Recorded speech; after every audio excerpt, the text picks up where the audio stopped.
ಶ್ರೀಯುತ ಶ್ರೀ ಅಂಬೇಡ್ಕರನ್ನು ನೆನೆಯುತ್ತಾ ಹಾಗೂ ಅಂಬೇಡ್ಕರ ಸಂವಿಧಾನದ ಬಗ್ಗೆ ಒಂದೆರಡು ಮಾತಾಡಲಿಕ್ಕೆ ಇಷ್ಟಪಡ್ತೇನೆ. ಶ್ರೀ ದುರ್ಗಾ ಪರಮೇಶ್ವರಿ ಮಂದರ್ತಿ ಇದೇ ಬರುವ ತಿಂಗಳು 15ನೇ ತಾರೀಕಿಗೆ ದೇವರ ಸೇವೆ, ಮಳೆಗಾಲದ ಅಧಿವೇಶನ ಅಂತ ಹೇಳ್ತೇವೆ, ಮಳೆಗಾಲದ ಆಟ ಅಂತೇಳಿ ಕರಿತೇವೆ. ಅದೇ ರೀತಿಯಲ್ಲಿ ಹೆಚ್ಚಾಗಿ ಮಾತಾಡೋದಿಲ್ಲ, ಒಂದೆರಡು ಮಾತಾಡ್ತೇನೆ. ಮಧ್ಯೆ ಮಾತಾಡುವಾಗ ನನ್ನ ಅಡಚಣೆ ಅಂತ ಹೇಳಿದ್ರೆ ನನ್ನ ಗ್ರಾಹಕರ ಫೋನ್ ಬರುವಾಗ ನನಗೆ ಅಡಚಣೆ ಆಗ್ತದೆ. ಫುಲ್ ಡೀಟೇಲ್ ನೋಡಲಿಕ್ಕೆ ಆಗೋದಿಲ್ಲ. ಅದು ನಿಮಗೆ ಅರ್ಧದ ಕಟ್ ಆಗ್ತದೆ. ಅದನ್ನು ನೋಡುವಾಗ ನಿಮಗೂ ಟೆನ್ಷನ್ ಆಗ್ತದೆ. ಇವ ಏನು ಹಾಕ್ತಾನಪ್ಪ, ಇವ ಡೀಟೇಲ್ ಆಗಿ ಹಾಕೋದಿಲ್ಲ, ಒಂದೇ ಇದರಲ್ಲಿ ಹಾಕೋದಿಲ್ಲ ಅಂಥೇಳಿ. ಅದೇ ರೀತಿಯಲ್ಲಿ ನಾನು ಈಗ ಹೇಳೋದಂಥ ವಿಷಯ ಏನಂತ ಹೇಳಿದ್ರೆ, ಮೊನ್ನೆ 8ನೇ ತಾರೀಕಿನಂದು ನಾನು ಅಪರಾಧಿಯ ಕಳ್ಳರು ಸಾಧಾರಣ ತಿರುಮುರ್ಕೆಯಿಂದ ಜಾಗರಗಟ್ಟೆ ಒಳಗೆ ಒಂದು 5 ಲಕ್ಷದಷ್ಟು ಹಣವನ್ನು ಜೋಚಿ ಹೋದಂಥ ವ್ಯಕ್ತಿಗಳು ನನ್ನನ್ನು ರಾತ್ರಿ 9:56ಕ್ಕೆ ಹೋಗುವಾಗ ಬಾಡಿಗೆ ಬಿಟ್ಟು ಮನೆ ಕಡೆ ಹೋಗುವಾಗ ಮನೆ ರೋಡಿನಲ್ಲಿ ಅಡ್ಡಿಟ್ಟು ನನ್ನ 50,000 ಹಣ ನಗದುವನ್ನು ತೆಗೆದುಕೊಂಡು ಹೋಗಿ ನನಗೆ ಮಂಡಿ ಮೇಲೆ ಹೊಡೆದು ಚೂರಿಯನ್ನು ತೋರಿಸಿ ಮೊಬೈಲನ್ನು ಕಸ್ಕೊಂಡು ಪುನಃ ಮೊಬೈಲನ್ನು ಬಿಸಾಡಿ ಹೋಗಿರುತ್ತಾರೆ. ಅದನ್ನು ನಾನು ಬ್ರಹ್ಮವರ ಸ್ಟೇಷನಲ್ಲಿ ಕಂಪ್ಲೇಂಟನ್ನು ಕೊಟ್ಟಿದ್ದೇನೆ. ಆದರೆ ರಾಜಕೀಯ ವ್ಯಕ್ತಿಯಾದಂಥ ಗಣೇಶ್ ಶೆಟ್ಟಿ ಹಾಗೂ ಜೈಕರ್ ಪೂಜಾರಿ ಅವರನ್ನು ಕರೆದುಕೊಂಡು ಹೋಗಿ ತಾಜಿ ಮಾಡಿಸ್ಲಿಕ್ಕೆ ಕರೆದುಕೊಂಡು ಹೋಗಿದ್ದಾರಂತೆ. ನನಗೆ SI ಅವರು ಮಾಹಿತಿ ಕೊಟ್ಟಿದ್ದಾರೆ. ಆದರೆ ನಮ್ಮ SI ಅವರದ್ದು ಒಂದು ತಪ್ಪೇನಂತ ಹೇಳಿದರೆ, ನಾನು ರಿಸಿಟನ್ನು ಕೇಳಿದಾಗ ಅವರು ಹೇಳಿದ್ದಾರೆ ನಾನು ಮ್ಯಾನೇಜರ್ ಮಾಡಿ ಬಂದು ರಿಸಿಟನ್ನು ಕೊಡುತ್ತೇನೆ ಅಂತೇಳಿ. ಆದರೆ ಯಾವುದೇ ಕಾನೂನು ನೋಡಿ, ನಾವು ಕಾನೂನು ಬಗ್ಗೆ ಮಾತಾಡುವಂಥದ್ದು, ಕಾನೂನು ಸಂವಿಧಾನದ ಬಗ್ಗೆ ಮಾತಾಡುವಂಥದ್ದು, ಯಾರ ಬಗ್ಗೆ ಬ್ಯಾಡಮನನ್ನು ಹೇಳುವಂಥದ್ದಲ್ಲ. ನನಗೆ ಹಿರಿಯರಾದಂಥವರು ಎಲ್ಲ SI ಅವರು ಎಲ್ಲರ ಮಾಹಿತಿಯಲ್ಲೂ ನನಗೆ ಕೊಟ್ಟಂಥವರು. ಎಲ್ಲ SI ಅವರ ಹೆಸರು ಹೇಳಿದ್ದೇನೆ. ಎಲ್ಲರೂ ನನಗೂ 25 ವರ್ಷದಿಂದ ಕೋಟ, ಕುಂದಾಪುರ, ಶಂಕರಣ್ಣ, ಬ್ರಹ್ಮವರ, ಉಡುಪಿ ಸ್ಟೇಷನ್ನಲ್ಲಿ ಎಲ್ಲರೂ ನನ್ನ ಪರಿಚಯದವರು. ಎಲ್ಲರೂ ನನಗೆ ಸಹಕಾರ ಮಾಡಿದವರು. ಯಾಕಂತ ಹೇಳಿದ್ರೆ, ನೀನು ನಿಷ್ಠೆಯಿಂದ ಹೋರಾಟ ಕೊಡ್ತೆ, ನಿಷ್ಠೆಯಿಂದ ಒದ್ದಾಡ್ತೆ, ಜನರ ಪರವಾಗಿ ಹೋರಾಟ ಕೊಡ್ತಿದ್ದೆ, ಪ್ರಾಣಿಯನ್ನು ಸಾಕ್ತಾಯಿದ್ದೆ, ಪ್ರಾಣಿಗೆ ಹಿಂಸೆ ಆದಲ್ಲಿ ಹೋಗ್ತಾಯಿದ್ದೆ, ಯಾರಿಗಾರು ಹುಷಾರಿಲ್ಲದಲ್ಲಿ ನೀನು ರಾತ್ರಿ ಆಗಲಿ ಹೋಗ್ತಾಯಿದ್ದೆ ಅಂದರೆ ನನಗೆಲ್ಲ ಗೌರವದಲ್ಲಿ ನಾನು ಇವತ್ತಿನ ನನಗೆ ಇದ್ದೇನೆ, ಇನ್ನೂ ಇರ್ತೇನೆ ಅಂತೇಳಿ ನಾನು ಬಯಸ್ತೇನೆ. ಆದರೆ ಅವರು ರಿಸಿಟ್ ಕಂಡಾಗ ನಾನು ಮಾಜರ್ ಮಾಡಿದ ಇಬ್ಬರು SI ಅವರು ಮತ್ತು ASI ಅವರು ಇಬ್ಬರು ಕೂತು ಮಾತಾಡಿದ್ದಾರೆ. ನಾವೇ ಬಂದು ಮಾಜರ್ ಮಾಡ್ತೇವೆ ಇಬ್ಬರು ಅಂತೇಳಿ ನಮಗೆ ಭರವಸೆಯನ್ನು ಕೊಟ್ಟಿದ್ದಾರೆ. ಆದರೆ ಕಳ್ಳರು ಬಂದು ಸರೆಂಡರ್ ಕೂಡಲೇ ಏನು ಮಾಡಬೇಕಂತ ಹೇಳಿದ್ದು ಸಂವಿಧಾನದಲ್ಲಿ ಉಂಟು, ನಿಮ್ಮ ಕಾನೂನಲ್ಲಿ ಉಂಟು. ಅವರನ್ನು ಕರೆದುಕೊಂಡು ಬಂದು ನನ್ನ ಫೋನನ್ನು ಸಂಪರ್ಕಿಸಿದ ಆಗದಿದ್ದ ಕಾಲದಲ್ಲಿ ಅಲ್ಲಿರುವಂಥ ವ್ಯಕ್ತಿಗಳಲ್ಲಿ ಕರೆದುಕೊಂಡು ಹೋಗಿ ವಿಚಾರಿಸಬೇಕು. ಇದು ಗಣೇಶನ ತಪ್ಪ ಅಥವಾ ಇವರು ತಪ್ಪ, ಇದು ಯಾರ ಮನೆಗೆ ಹೋಗೋ ದಾರಿ, ಈ ದಾರಿಗೆ ಅಡ್ಡ ಹಾಕುವಂಥದ್ದು ಏನುಂಟು, ಯಾವುದೋ ಊರಿಂದ ಬಂದಂಥ ವ್ಯಕ್ತಿಗಳು. ನಾನು ಸುಮಾರು ಹೇಳಿದ್ದೇನೆ, ತಿರುಮುರ್ಕೆ ಅಂಗಡಿ ಮುರಿದನ್ನು ಹೇಳಿದ್ದೇನೆ.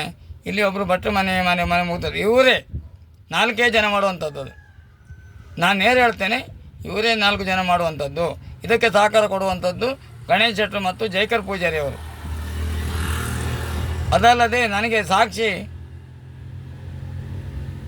ನಮಗೆ ಸಾಕ್ಷಿಯಾದವರು ಇಬ್ಬರು ಅವರು ವಾಯ್ಸ್ ರೆಕಾರ್ಡನ್ನು ಮಾಡಿಕೊಂಡಿದ್ದಾರೆ SI ಅವರು. ಅದಕ್ಕೆ ಅವರು ತಪ್ಪಂತ ಹೇಳುವಂಥದ್ದು ನಾನು ನೇರ ಹೇಳ್ತೇನೆ. ಅವರು ಫೋನ್ ಮಾಡಿ ನನಗೆ ಸಂಪರ್ಕಿಸಲಿ. ಅವರು ಮ್ಯಾನೇಜರ್ ಮಾಡ್ತಿದ್ದೆ ತಪ್ಪು, ಅದಲ್ಲದೆ ನನಗೆ ರಿಸೀಟ್ ಆಯಿತು ಕೊಡ್ತಿದ್ದೆ ತಪ್ಪು ಅಂತ ಹೇಳಲಿಕ್ಕೆ ನಾನು ಬಯಸ್ತೇನೆ. ಎಲ್ಲಿ ಬೇಕಾದರೂ ನಾನು ಹೇಳ್ತೇನೆ, ನೇರವಾಗಿ ಹೇಳ್ತೇನೆ. ಈ ರಾಜಕೀಯ ವ್ಯಕ್ತಿಗಳು ಕಳ್ಳರನ್ನು ಉಳಿಸಿ ಅವರು ವೋಟ್ ಬ್ಯಾಂಕನ್ನು ಮಾಡುವಂಥದ್ದು, ಇದಕ್ಕೆ ಸರೆಂಡರ್ ಆಗಬಾರ್ದು ಅಂತೇಳಿ ಈಗ ಕಾನೂನೇ ಬಂದಿದೆ. ಇವತ್ತಿನ ಕಾನೂನಲ್ಲಿ ಉಡುಪಿ ಜಿಲ್ಲೆಯಲ್ಲಿ ಹಾಗೂ ನಮ್ಮ ದಕ್ಷಿಣ ಕನ್ನಡದಲ್ಲಿ ಎಲ್ಲಿ ಯಾರೇ ಆರೋಪಿಗಳನ್ನು ಕರೆದುಕೊಂಡು ಬರ್ತಾರೋ ಅವರನ್ನೇ ಅರೆಸ್ಟ್ ಮಾಡಬೇಕಂತೇಳಿ. ನಿರಪರಾಧಿಗಳನ್ನು ಅರೆಸ್ಟ್ ಮಾಡೋದಲ್ಲ.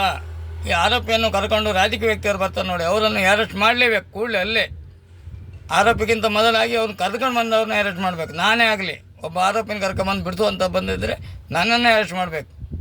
ಯಾಕಂದ್ರೆ ಅದು ಮುಂದೆ ಹೋಗಿ ಇದೇ ಆಗುವಂಥದ್ದು, ದೌರ್ಜನ್ಯ ಆಗುವಂಥದ್ದು, ಅವ್ರಿಗೆ ಸಪೋರ್ಟ್ ಮಾಡುವಂಥದ್ದು ರಾಜಕೀಯ ವ್ಯಕ್ತಿಗಳು. ಇದು ದಾಖಲಾತಿ ನಿಮ್ಮ ಹತ್ರ ಉಂಟು, ನನ್ನ ಹತ್ರ ಉಂಟು.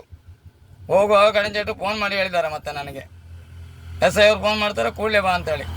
ಇವ ಹೇಳಿದ ಕೂಡಲೇ ಓಡಲಿಕ್ಕೆ ನಾನೇನು ದೊಡ್ಡ ಅವನ ಒಕ್ಕಲು ಅಲ್ಲ, ಅವನ ಆಳು ಅಲ್ಲ. ಇದು ಕ್ರಮ ಜೈಕರ್ ಪೂಜಾರಿ ಮೇಲೆ ಮತ್ತು ಗಣೇಶ್ ಶೆಟ್ಟರ ಮೇಲೆ ನೀವು ಕ್ರಮ ತಗೊಳ್ಬೇಕು. ನಾನು ಬರ್ತೇನೆ. ಇಷ್ಟು ದಿನ ಕಾದಿದ್ದೆ ಯಾಕಂತ ಹೇಳಿದ್ರೆ ನಮ್ಮ ಹಿರಿಯರಾದಂಥ ಬಚ್ಚು ಪೂಜಾರವರು ಇಲ್ಲಿ ರಿಕ್ಷಾ ಸ್ಟ್ಯಾಂಡ್ ಅವರು ಸ್ವಲ್ಪ ಪ್ರಾಯದವರು ಹೇಳಿದ್ದಾರೆ, ನೋಡೋಣ ನಮ್ಮವರೇ ರಾಜಿ ಮಾಡಿಕೊಳ್ಳುವ. ನಮ್ಮ ಇಬ್ಬರು ಕೃಷ್ಣ ನಾಯ್ಕ ಇದ್ದಾನೆ ಮತ್ತು ಹಾಗೆ ನಮ್ಮ ಪೂಜಾರಿ ಉಮೇಶ್ ಪೂಜಾರಿ ಅವನು ಮುಂದರ್ತಿಯಲ್ಲಿ ಓಟು ಮಾಡ್ಕೊಂಡಿದ್ದಾನೆ. ಅವರಿಬ್ಬರಿಗೆ ಅವರು ನನ್ನ ಪರವಾಗಿ ಸಾಕ್ಷಿಯಾಗಿ ನಿಂತಿದ್ದಾರೆ.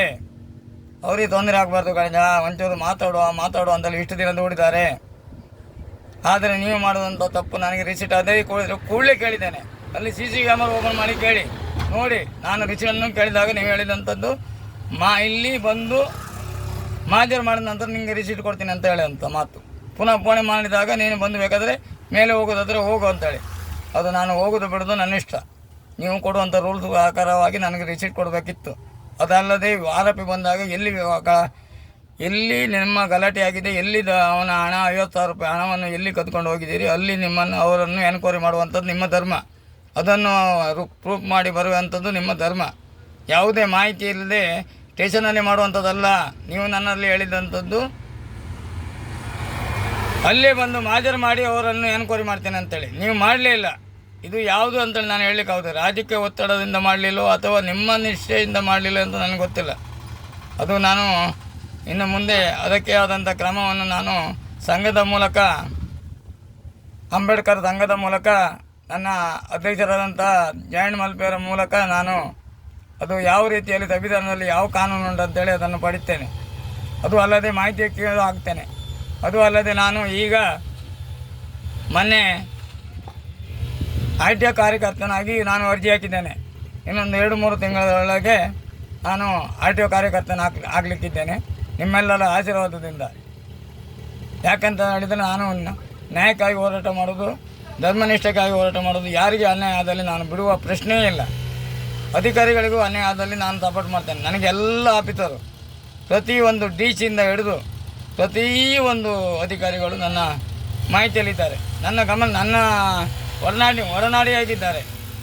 ಫಾರೆಸ್ಟ್ ಗಾರ್ಡ್, ರೇಂಜರ್, ಹಾಗೆ ಎಲ್ಲ ಅಧಿಕಾರಿ, ಪೊಲೀಸ್ PC ಹಿಡಿದು DC ಅವರಿಗೂ ನನಗೆ ನನ್ನ ಸಂಘದಲ್ಲಿಯೂ ಗ್ರೂಪಲ್ಲಿಯೂ ಪ್ರತಿಯೊಂದಲ್ಲೂ ಇದ್ದಾರೆ. ಅವರೆಲ್ಲರೂ ನನ್ನ ಯೂಟ್ಯೂಬನ್ನು ನೋಡ್ತಾರೆ. ಸರಿ ಅಂತ ಹೇಳ್ತಾರೆ, ತಪ್ಪಿದರೆ ತಪ್ಪು ಅಂತ ಹೇಳ್ತಾರೆ, ಹೋಗೊಟ್ಟು ಓಡಿ ಬರ್ತಾರೆ. ಆದರೆ ನಮ್ಮ ಬ್ರಹ್ಮರ SI ಅವರು ನನ್ನಲ್ಲಿ ಹೇಳಿದಂಥ ಮಾತನ್ನು ಅವರು ಉಳಿದುಕೊಳ್ಳಲಿಲ್ಲ ಅಂತ ಹೇಳಲಿಕ್ಕೆ ಬಯಸ್ತೇನೆ. ಯಾಕಂದರೆ ಮಾಜರ್ ಮಾಡಲೇ ಇಲ್ಲ. ಮಾಜರ್ ಮಾಡಬೇಕು. ಅದಕ್ಕೆ ಮಾಡಲಿಕ್ಕೂ ಎಷ್ಟೋ ವರ್ಷ ಹೋದರೂ ಮಾಡಲಿಕ್ಕಾಗ್ತದೆ. ಈಗ 10 ವರ್ಷದ ಕೇಸನ್ನು ಈಗ ಎಳಿತಿದ್ದಾರೆ ನಮ್ಮ SP ಸರ್ ಅವರು. ಉಡುಪಿಯಲ್ಲಿ ಇದ್ದಂಥವ್ರು ಇವರು ಮಂಗಳೂರಲ್ಲಿ ಹೋಗಿ ಇವತ್ತು 10 ವರ್ಷ ಹಿಂದಿನ ಕಥೆಯನ್ನು ಹೇಳಿದ್ದಾರೆ. ಅದು ಬನಲಕಟ್ಟೆಯಲ್ಲಿ ಮೊನ್ನೆ ಸಹ ಆಗಿದೆ. 2 ವರ್ಷದ ಹಿಂದಿನ ಕೇಸು ಮೊನ್ನೆ ಬಂದು ಸಹ ಎಳೆದಿದ್ದಾರೆ. ಆವಾಗ ಕಿರಣ್ ಕೊಡಿಗರ ಹತ್ರ ಹೋಗಿ ಕೈಕಾಲು ಇಟ್ಕೊಂಡು ಅದನ್ನು ರಾಜಿ ಮಾಡಿಸಿಬಿಟ್ಟಿದ್ದಾರೆ. ಇದು ರಾಜಕೀಯ ವ್ಯಕ್ತಿಯರ ಹತ್ರ ಈ ಕೈಕಾಲು ಇಡುವ ತಪ್ಪು ಮಾಡಿದವರು ಕೈಕಾಲು ಇಡುವುದು ಸಹ ಇದು ಮಾಮೂಲಾಗಿ ನಡೀತಿದೆ. ಇನ್ನು ನಡಿಬಾರ್ದು. ನಾನು ಯಾರ ಕೈಕಾಲು ಹಿಡಿದು ಹೋಗೋದಿಲ್ಲ. ನಾನು ಸಂವಿಧಾನದಲ್ಲಿ ಏನು ಬರ್ತಿದ್ದೋ ಅದೇ ರೀತಿಯಲ್ಲಿ ಹೋಗುವಂಥದ್ದು. ನಾನು ಯಾರನ್ನು ಕಟ್ಟಿಕೊಂಡು ಹೋಗುವುದಿಲ್ಲ. ಅದಲ್ಲದೆ ಜೈಕರ್ ಪೂಜಾರಿಯವರು ನನಗೆ ಆಪತ್ತು ಬಂದಿದೆ, 25,000 ರೂಪಾಯಿ ಕ್ಯಾಶ್ ಬೇಕು ಗಣೇಶಣ್ಣ, ನನ್ನ ಮರ್ಯಾದೆ ಹೋಗ್ತದೆ ಅಂತೇಳಿ ಹೇಳಿದ್ದಾನೆ. ಆವಾಗ ನನ್ನ ಹತ್ರ ದುಡ್ಡಿಲ್ಲ. ನನ್ನ ಆತ್ಮೀಯರಾದಂಥ ನಯನ್ ಜೆಟ್ಟಿ ಅವರ ಹತ್ರ ನಾನು ಕೇಳಿದೆ, ಸರ್ ಒಂದು 25,000 ರೂಪಾಯಿ ಅರ್ಜೆಂಟ್ ಬೇಕಿತ್ತು, ಒಬ್ಬರಿಗೆ ಹುಷಾರಿಲ್ಲಂತೆ, ಜೈಕರ್ ಪೂಜಾರಿ ಅವರಿಗೆ ಮನೆಯವರಿಗೆ, ಅದಕ್ಕೆ ಸಹಕಾರ ಮಾಡಬೇಕು ಅಂತ ಹೇಳಿದೆ. ಆವಾಗ ಅವರು ನನ್ನ ಹತ್ರ ಅಷ್ಟು ಹಣ ಇಲ್ಲ ಗಣೇಶಣ್ಣ, ಇವತ್ತು ಶನಿವಾರ ಪೇಮೆಂಟ್ ಮಾಡಲಿಕ್ಕೆ ಆಗೋದಿಲ್ಲ, ಪೇಮೆಂಟ್ ಮಾಡಲಿಕ್ಕೆ ದುಡ್ಡಿಲ್ಲ ಗಣೇಶಣ್ಣ, 10,000 ರೂಪಾಯಿ ಹಾಕ್ತೇನೆ ಅಂತೇಳಿ ಅವನೇ ಅಕೌಂಟಿಗೆ ನೇರವಾಗಿ 10,000 ರೂಪಾಯಿ ಹಣವನ್ನು ಹಾಕಿದ್ದಾರೆ. ಜೈಕರ್ ಪೂಜಾರಿ ಅವರ ನಂಬರಿಗೆ ಹಾಕಿದ್ದಾರೆ. ಅದು ದಾಖಲಾತಿ ನನ್ನ ಹತ್ರ ಉಂಟು. ಹಾಗೆಯೇ ಈಗ ಆ ವ್ಯಕ್ತಿ ಜೈಕರ್ ಪೂಜಾರಿ ಎಂಬುವರು ಈ ಆರೋಪಿಯನ್ನು ಎಲ್ಲರನ್ನು ಸೇರಿಸಿಕೊಂಡು ಆರೋಪಿಗಳನ್ನು ಗಣೇಶ್ ಶೆಟ್ಟರು ಮತ್ತು ಜೈಕರ್ ಪೂಜಾರಿ ಅವರನ್ನು ಕರ್ಕೊಂಡು ಹೋಗಿ ಅವ್ರ ಬಗ್ಗೆ ಇಂಪ್ಲೇಂಟ್ ಮಾಡುವಂಥದ್ದು. ಯಾರು ಇಂಪ್ಲೇಂಟ್ ಮಾಡೋರು ಈಗ ನಡೆಯುತ್ತಿಲ್ಲ. ಕಾನೂನು ಏನು ಹೇಳ್ತದೆ ಅದೇ ನಡೆಯುವಂಥದ್ದು. ಯಾರು ಪ್ರಚೋದನೆ ಮಾಡಿದರೆ ಅವರಿಗೆ ಯಾರಷ್ಟೇ, ನಾನು ಅಷ್ಟೇ. ನಾನು ಇನ್ನೊಬ್ಬರ ಬಗ್ಗೆ ಪ್ರಚೋದನೆ ಮಾಡೋದಲ್ಲ, ಅವರು ಮಾಡಿದಂಥ ಕೆಲಸವನ್ನು ಹೇಳುವಂಥದ್ದು. ಈಗ ಫೋನ್ ಮಾಡಿದಾಗ ಜೈಕರ್ ಪೂಜಾರಿ ಅವರು ಮಾತಾಡೋದಿಲ್ಲ. ಕಳ್ಳರನ್ನು ಕರ್ಕೊಂಡು ಹೋಗುವಾಗ ಸ್ಟೇಷನಲ್ಲಿ ಮಾತಾಡ್ತಾರೆ. ಅದಕ್ಕೆ ಆದಂಥ SI ಅವರಿಗೆ ನಾನು ವಂದಿಸ್ತೇನೆ. ಯಾಕಂತ ಹೇಳಿದ್ರೆ ಯಾರ ಪರವಾಗಿ ಅವರು ಮಾತಾಡಲಿಲ್ಲ. ಅದನ್ನು ಹೇಳ್ತೇನೆ ಬೇಕಾದರೆ. ಈ ಗಣೇಶ್ ಭಟ್ರು ರಾಜಕೀಯ ವ್ಯಕ್ತಿ, ಜೈಕರ್ ಪೂಜಾರಿ ರಾಜಕೀಯ ವ್ಯಕ್ತಿ. ಆದರೆ ನಾನು ಯಾವುದೇ ರಾಜಕೀಯ ವ್ಯಕ್ತಿ ಅಲ್ಲ. ಎಲ್ಲಿ ತಪ್ಪಾದಲ್ಲಿ ಹೋಗಿ ನಾನು ಅವರಿಗೆ ನನ್ನ ಹತ್ರ ಆದಂಥ ಹೆಲ್ಪನ್ನು ನಾನು ಮಾಡ್ತೇನೆ, ಇನ್ನೂ ಮಾಡ್ತೇನೆ, ನನ್ನ ಜೀವ ಇರೋ ತನಕ ಮಾಡ್ತೇನೆ ಅಂತ ಹೇಳುತ್ತಾ, ಅದಲ್ಲದೆ ಇಲ್ಲಿ ನಮ್ಮ ರಿಕ್ಷಾ ಸ್ಟ್ಯಾಂಡ್ ಅವರಲ್ಲಿ ಕೋಟ ಸ್ಟೇಷನಲ್ಲಿ ಕಂಪ್ಲೇಂಟ್ ಉಂಟು. ಕೃಷ್ಣನಾಯಕನ ಮೇಲೆ ಎಲ್ಲ ಪ್ರತಿಯೊಬ್ಬರ ಮೇಲೆ 10 ಜನರ ಮೇಲೆ ಸಹ ಕಂಪ್ಲೇಂಟ್ ಉಂಟು. ಇದು ಬೇಕಾದ್ರೆ ನೀವು ಕೋಟ ಸ್ಟೇಷನಲ್ಲಿ ಮಾಹಿತಿ ತಗೊಳ್ಳಿ. ನಾನೇ ಕೊಟ್ಟಂಥ ಕಂಪ್ಲೇಂಟ್, ಅವ್ರ ಮೇಲೂ ಸಹ ಇನ್ನೂ ಕಂಪ್ಲೇಂಟ್ ಉಂಟು. ಆ ಥರ ಇದೇ ಆರೋಪಿಯನ್ನು ಹಿಡಿದ್ರೆ ನಿಮಗೆ ಲಕ್ಷ ಕಟ್ಟಲಿ ದೋಚಿದಂಥ ಹಣ ಕದ್ದಿದಂಥ ಕೋಳಿ ಕದ್ದಿದಂಥ ಜುಗಾರಿಯಲ್ಲಿ ಸಿಕ್ಕಿದಂಥ ಎಲ್ಲ ವ್ಯಕ್ತಿಗಳಂತ ಹೇಳಿದ್ರೆ ಇದೇ 4 ಜನ, 3 ಬೈಕು, 4 ಜನ. ಅದಕ್ಕೆ ರಾಜಕೀಯ ವ್ಯಕ್ತಿಗಳು ಅವರ ಸಪೋರ್ಟ್ ಇದ್ದಾರೆ, ಅವರು ಅದನ್ನು ಮಾಡ್ತಾರಂತ ಹೇಳುತ್ತಾ ಅದಕ್ಕೆ ಸೂಕ್ತ ಕ್ರಮ ತಗೊಳ್ಬೇಕಂತೇಳಿ ಎಲ್ಲ ಅಧಿಕಾರಿಗಳಲ್ಲಿ ನಾನು ಮನವಿ ಮಾಡಿಕೊಳ್ತೇನೆ. ಹಾಗೆ ಅಂಬೇಡ್ಕರ್ ಸಂಘದ ಪರವಾಗಿಯೂ ನಾವು ಮನವಿ ಮಾಡಿಕೊಳ್ತೇವೆ. ಹಾಗೂ ನನ್ನ ಅಂಬೇಡ್ಕರ್ ಸಂಘದ ಅಧ್ಯಕ್ಷರಾದಂಥ ಮುಖಂಡರಾದಂಥ ಜಯಣ್ಣ ಮಲ್ಪೇರ್ ಹತ್ರ ನಾನು ಮನವಿ ಮಾಡಿಕೊಂಡಿದ್ದೇನೆ. ಅವರು ಹೇಳಿದ್ದಾರೆ, ನೀನು ಸ್ಟೇಷನಿಗೆ ಹೋಗಿ ರಿಸೀಟ್ ತಗೊಂಡು ಬಾ, ನಾನು SP ಹತ್ರ ಮಾತಾಡ್ತೇನೆ ಅಂತೇಳಿ ನನಗೆ ಭರವಸೆಯನ್ನು ಕೊಟ್ಟಿದ್ದಾರೆ. ಅದೇ ರೀತಿಯಲ್ಲಿ ನೀವು ಇದಕ್ಕೆ ಸೂಕ್ತ ಕ್ರಮ ತಗೊಳ್ಳದಿದ್ದರೆ ನಾನು ಇವತ್ತು ಬಂದು ನಾನು ರಿಸೀಟನ್ನು ತಗೊಂಡು ಹೋಗ್ತೇನೆ. ಅದನ್ನು ಮುಂದೆ ಏನಾಗ್ತದೋ ಅದು ಅವರವರ ಇಚ್ಛೆ ಅಂತೆ ಆಗ್ತದೆ. ಸತ್ಯಕ್ಕೆ ಒಂದು ಕಾಲ ಉಂಟಂತ ಹೇಳಲಿಕ್ಕೆ ನಾನು ಬಯಸ್ತೇನೆ. ಸತ್ಯ ಇದ್ದಂತೆ ಆಗುವಂಥದ್ದು ಬಿಟ್ಟರೆ ಸುಳ್ಳನ್ನು ಯಾವತ್ತೂ ಸುಳ್ಳನ್ನು ಯಾವಾರು ಹೇಳ್ಬೋದು, ಆದರೆ ಸತ್ಯಕ್ಕೆ ಜಯ ಇದ್ದೇ ಇರ್ತದೆ ಅಂತ ಹೇಳಲಿಕ್ಕೆ ನಾನು ಬಯಸ್ತೇನೆ.